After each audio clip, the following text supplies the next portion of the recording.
Este es el Sol. Hace unos 10.000 años antes de Cristo, la historia abunda de grabados y escrituras reflejando el respeto de los pueblos y la adoración por este objeto. Y es simple entender por qué, ya que el sol sale cada mañana, trayendo visión, calor y seguridad, salvando al hombre del frío y de la ciega oscuridad llena de predadores de la noche. Sin él, las culturas entendieron que los sembrados no crecerían y la vida en el planeta no sobreviviría. Estas realidades hicieron al Sol el objeto más adorado de todos los tiempos. De la misma manera estaban conscientes de las estrellas.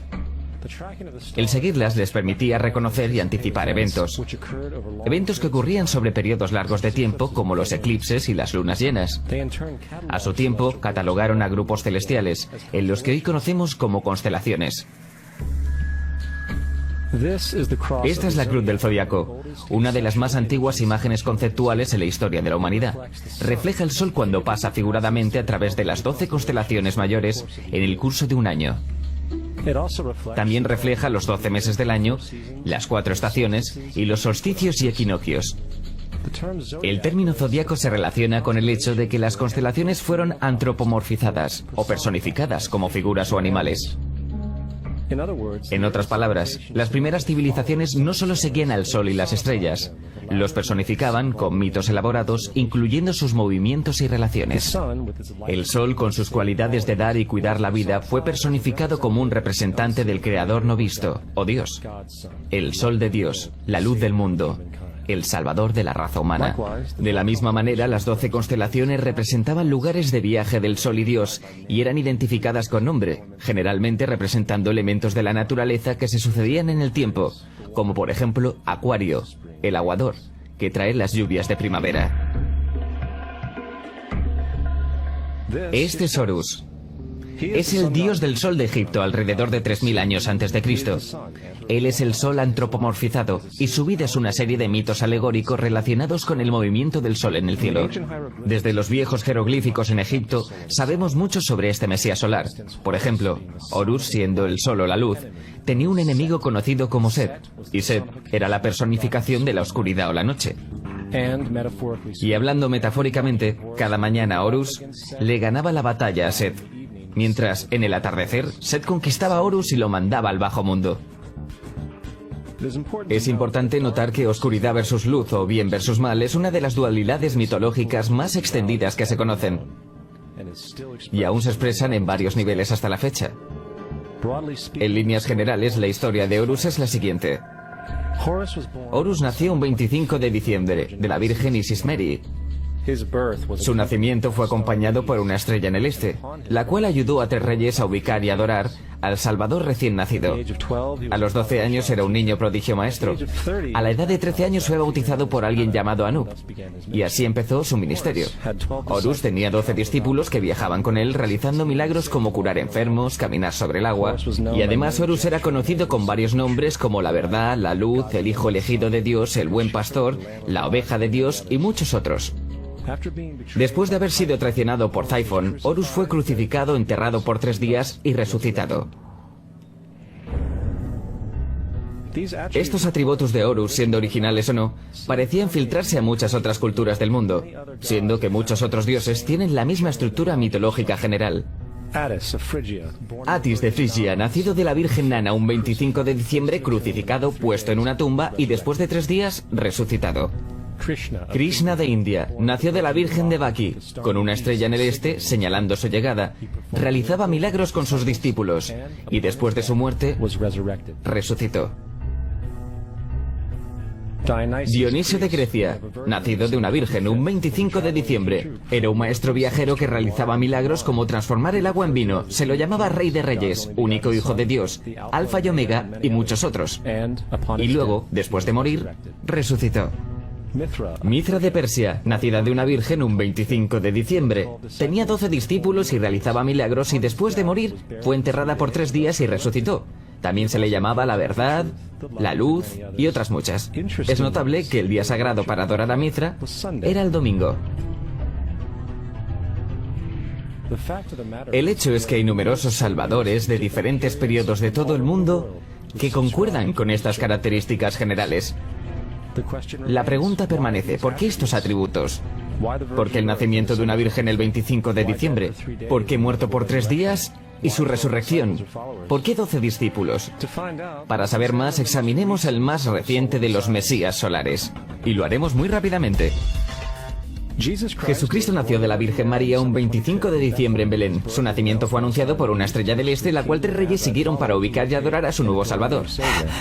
Fue maestro a los 12 años. A los 30 fue bautizado por Juan el Bautista y ahí comenzó su ministerio. Jesús tenía 12 discípulos que viajaban con él y realizaban milagros como curar a enfermos, caminar sobre el agua, levantar muertos. También era conocido como Rey de Reyes, el Hijo de Dios, la Luz del Mundo, Alfa y Omega, la Oveja de Dios y muchos otros. Después de ser traicionado por Judas y vendido por 30 piezas de plata, fue crucificado, puesto en una tumba y después de 3 días resucitó y ascendió al cielo.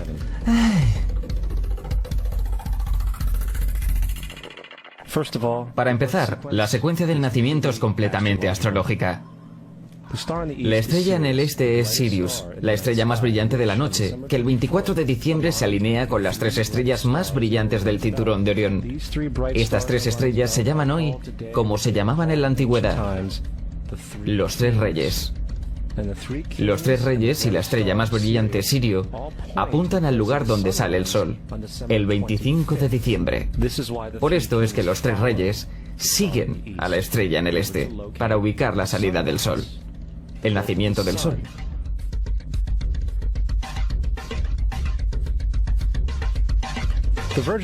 La Virgen María es la constelación de Virgo, también conocida como la Virgen. Virgo en latín significa virgen. Virgo también es referido como la casa de pan. Y la representación de Virgo es una virgen sosteniendo un puñado de trigo. Este casa de pan y su símbolo de trigo representan agosto y septiembre, la fecha de la cosecha. Belén, de hecho, se traduce literalmente como casa de pan. Belén es entonces una referencia a la constelación de Virgo, un lugar en el cielo, no en la tierra. Hay otro fenómeno muy interesante que ocurre el 25 de diciembre, o el solsticio de invierno. Desde el solsticio de verano al solsticio de invierno, los días se hacen más cortos y fríos. Desde la perspectiva del hemisferio norte, el sol parece moverse hacia el sur, haciéndose más pequeño y escaso. El acortamiento de los días y la caducidad de las plantaciones, cuando se acercaba el solsticio de invierno, simbolizaba el proceso de la muerte para los antiguos. Era la muerte del sol.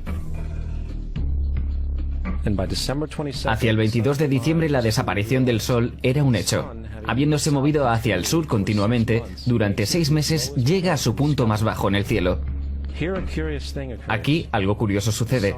El sol deja de moverse hacia el sur, al menos durante esta pausa de 3 días.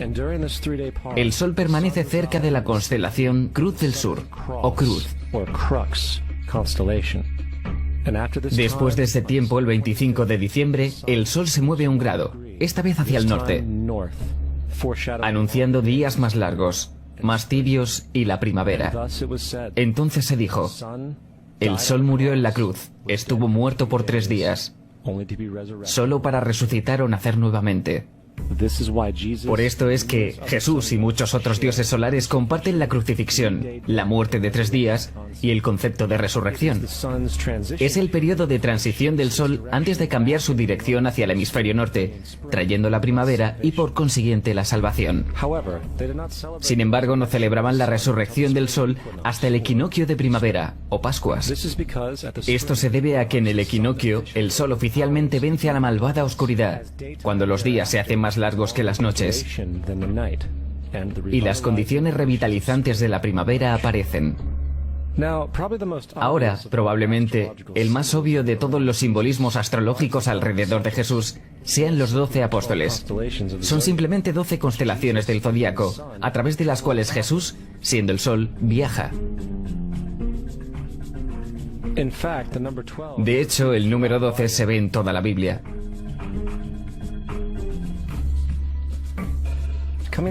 Volviendo a la cruz del zodiaco, la vida figurativa del sol, esto no era solo una expresión artística o herramienta para seguir los movimientos del sol. Era también un símbolo espiritual pagano, que resumido, se veía algo parecido a esto. Esto no es un símbolo de la cristiandad. Es una adaptación pagana, una adaptación de la cruz del zodiaco.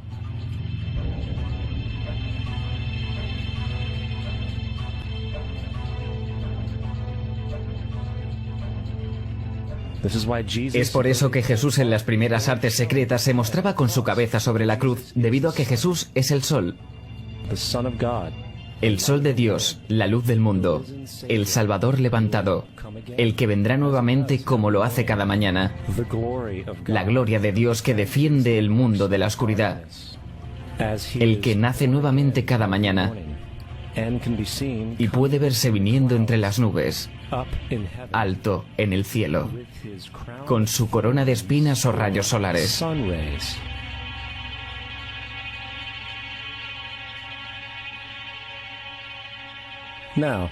Ahora, de las varias metáforas astrológicas astronómicas en la Biblia, una de las más importantes tiene que ver con las eras.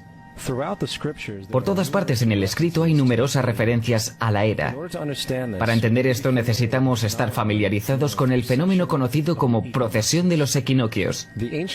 Los antiguos egipcios, así como culturas anteriores a ellos, reconocían que cada aproximadamente 2150 años, el amanecer en la mañana del equinoccio de primavera ocurría en un siglo diferente del zodiaco.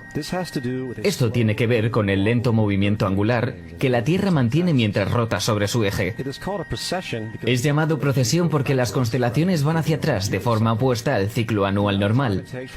El tiempo que tarda la procesión en pasar por los 12 signos es aproximadamente 25.765 años. Esto es llamado el Gran Año, y las sociedades antiguas eran muy conscientes de esto. Ellos llamaban al periodo de 2150 años una era. De 4300 a.C. a 2150 a.C. fue la era de Tauro, el toro. De 2150 a.C. a 1 después de Cristo fue la era de Aries, el carnero. Y 1 después de Cristo a 2150 después de Cristo es la era de hoy, Piscis. Alrededor de 2150 entraremos en la nueva era, la era de Acuario. La Biblia refleja en líneas generales un movimiento simbólico a través de 3 eras mientras anuncia una cuarta. En el Viejo Testamento, cuando Moisés baja del monte Sinai con los 10 mandamientos, él se enfada al ver a su gente venerando un becerro de oro. De hecho, destroza las placas de piedra y obliga a su gente a matarse entre sí para purificarse. La mayoría de los especialistas bíblicos atribuyen esta ira al hecho de que los israelitas están venerando un ídolo falso, o algo por el estilo. La realidad es que el toro dorado es Tauro el toro, y Moisés refleja la nueva era de Aries el carnero. Es por eso que los judíos aún soplan del cuerno del carnero. Moisés representa la nueva era de Aries, y en la nueva era, todos deben dejar la vieja era. Otros dioses también marcan estas transiciones como Mitra, un dios precristiano que mata al toro simbolizando lo mismo. Jesús es la figura que acompaña a la era que sigue a Aries, la era de Piscis o de los 2 peces. El simbolismo del pez abunda en el Nuevo Testamento. Jesús alimenta a 5.000 personas con pan y 2 peces. Cuando él comienza su ministerio caminando en Galilea, se hace amigo de 2 pescadores que lo siguen. Y creo que todos hemos visto el pez de Jesús detrás de los autos. Pocos saben qué significa realmente. Es un símbolo astrológico pagano del reino del sol, durante la era de Piscis. También el supuesto nacimiento de Jesús es esencialmente el principio de esta era.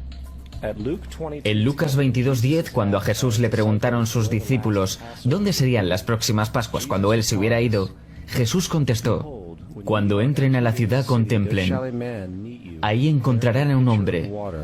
Él sostendrá un cántaro. Síganlo a la casa donde entre. Este escrito es uno de los más reveladores de todas las referencias astrológicas. El hombre llevando el cántaro de agua es Acuario, el aguador, que siempre está dibujado como un hombre echando agua desde un cántaro. Él representa la era que sigue a Piscis. Y cuando el sol deje la era de Piscis, irá a la casa de Acuario, ya que Acuario sigue a Piscis en la precesión de los equinoccios. Todo lo que Jesús está diciendo es que después de la era de Piscis, vendrá la era de Acuario.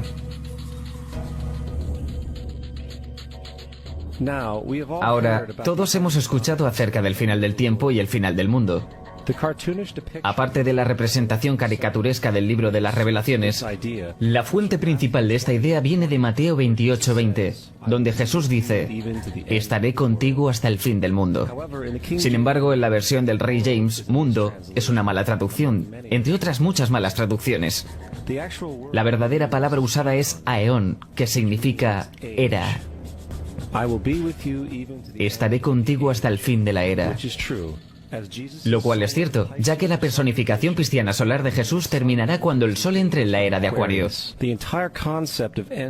Todo el concepto del fin del tiempo y del fin del mundo es una alegoría astrológica mal interpretada. Digámosle eso ahora a alrededor de 100 millones de personas solo en América que creen que el fin del mundo se acerca. Más aún, el personaje de Jesús como híbrido literario y astrológico es más explícitamente un plagio del dios del sol egipcio Horus. Por ejemplo, inscrito hace alrededor de 3500 años en las paredes del templo de Luxor en Egipto hay imágenes de la anunciación de la concepción de Inmaculada, el nacimiento y la adoración de Horus. Las imágenes comienzan con Tau, anunciando a la Virgen Isis que concebirá a Horus. Luego Nef, el Espíritu Santo, impregna a la Virgen. Y después el alumbramiento y la adoración. Esta es exactamente la historia de la concepción milagrosa de Jesús. De hecho, las similitudes literales entre la religión egipcia y la religión cristiana son asombrosas.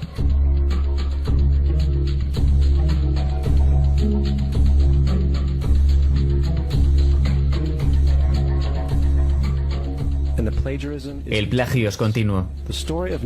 La historia de Noé y el arca de Noé está tomada directamente de la tradición. El concepto de la gran inundación es común a través del mundo antiguo, con más de 200 declaraciones diferentes citadas en distintos periodos y etapas. Sin embargo, no se necesita demasiado para encontrar una fuente precristiana en la épica de Gilgamesh, escrita en 2600 a.C. Esta historia habla de una gran inundación mandada por Dios, un arca que salvó animales, e incluso el envío y retorno de una paloma, todos comunes con la historia bíblica, junto con muchas otras similitudes. Y también la historia plagiada de Moisés. Cuando Moisés nació, se dijo que fue puesto en un canasto y dejado flotando en un río. Todo eso para evitar el infanticidio. Más tarde fue rescatado por una hija de la realeza y criado por ella como un príncipe. Esta historia de un bebé en un canasto fue copiada directamente del mito de Sargón de Akkad, alrededor de 2250 a.C. Sargón nació, fue puesto en un canasto para evitar el infanticidio y fue dejado flotando en un río. Él fue rescatado y criado por Aquí, una comadrona real.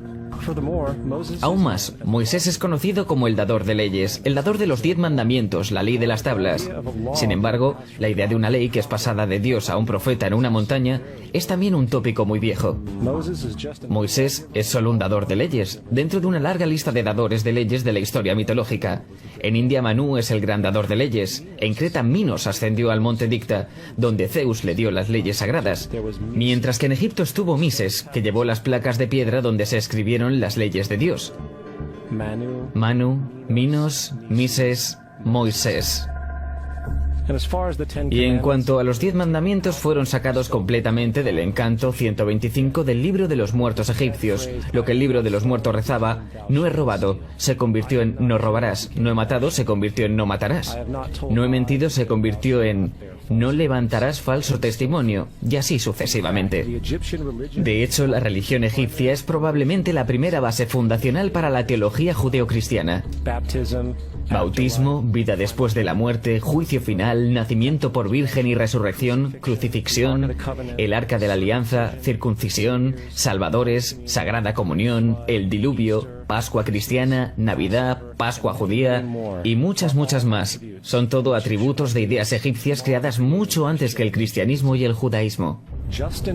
Justino Mártir, uno de los primeros historiadores cristianos y defensores, escribió: cuando decimos que Jesucristo, nuestro Maestro, fue concebido sin unión sexual, fue crucificado y muerto y resucitó y ascendió al cielo, no proponemos nada distinto de lo que crees con respecto a lo que estimamos sobre los hijos de Júpiter. En otro escrito, Justino Mártir dijo: Él nació de una virgen. Acepta esto. Junto con lo que crees de Perseo. Es obvio que Justino y otros cristianos antiguos sabían cuán similar era la cristiandad respecto a las religiones paganas. Sin embargo, Justino tuvo una solución. Según él, el diablo lo hizo. El diablo tuvo la previsión de venir antes que Cristo y crear estas características en el mundo pagano. Cristiandad fundamentalista fascinante. ¿Esta gente realmente cree que el mundo tiene 12.000 años? Realmente le pregunté a uno de estos tipos, ok, ¿y los fósiles de dinosaurios? Me contestó, ¿fósiles de dinosaurios? Dios los puso ahí para probar nuestra fe.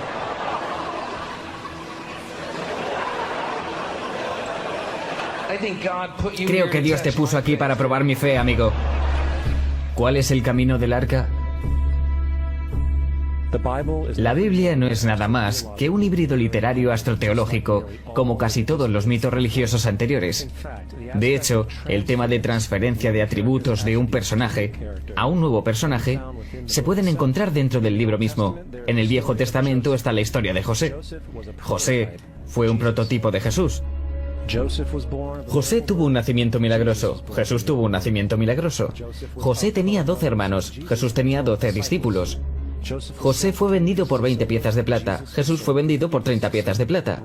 El hermano Judas sugirió la venta de José. El discípulo Judas sugirió la venta de Jesús. José comenzó su trabajo a la edad de 30 años. Jesús comenzó su trabajo a los 30 años. Los paralelismos siguen y siguen.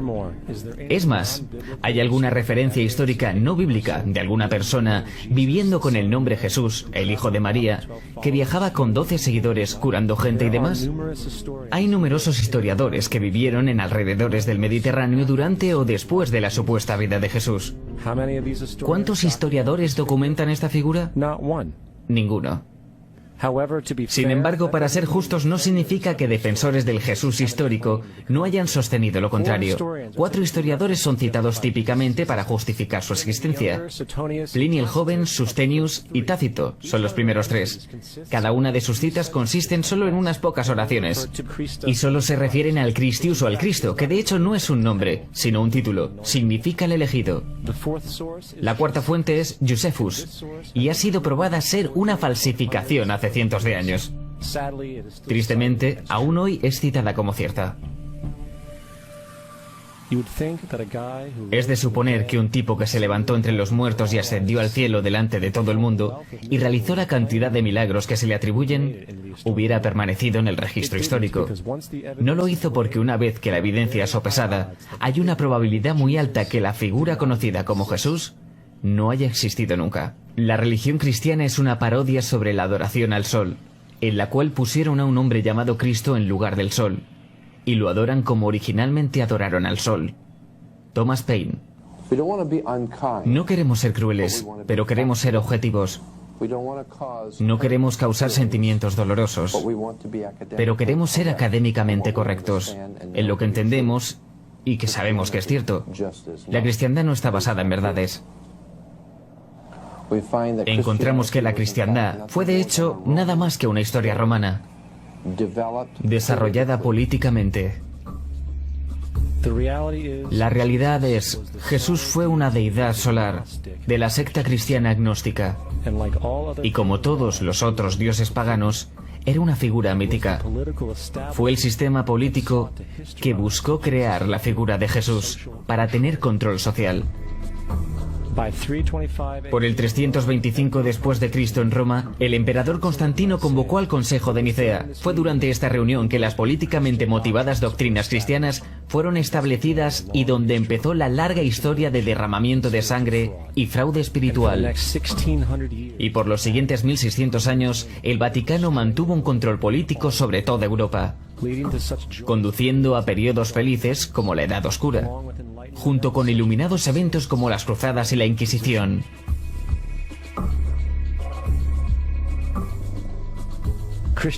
La cristiandad, junto con todos los otros sistemas de creencias teístas, es el fraude de la era. Sirve para separar a las especies del mundo natural y de la misma manera de los demás. Apoya la ciega sumisión a la autoridad. Reduce la responsabilidad humana al hecho de que Dios controla todo. Y de hecho, se pueden justificar crímenes horribles en nombre de la búsqueda divina. La religión nunca podrá reformar la humanidad porque la religión es esclavitud, y aún más importante, hace más fuerte a los que conocen la verdad pero usan el mito para manipular y controlar las sociedades. El mito religioso es el mecanismo más poderoso que jamás haya sido creado y sirve como terreno psicológico, donde los otros mitos pueden prosperar.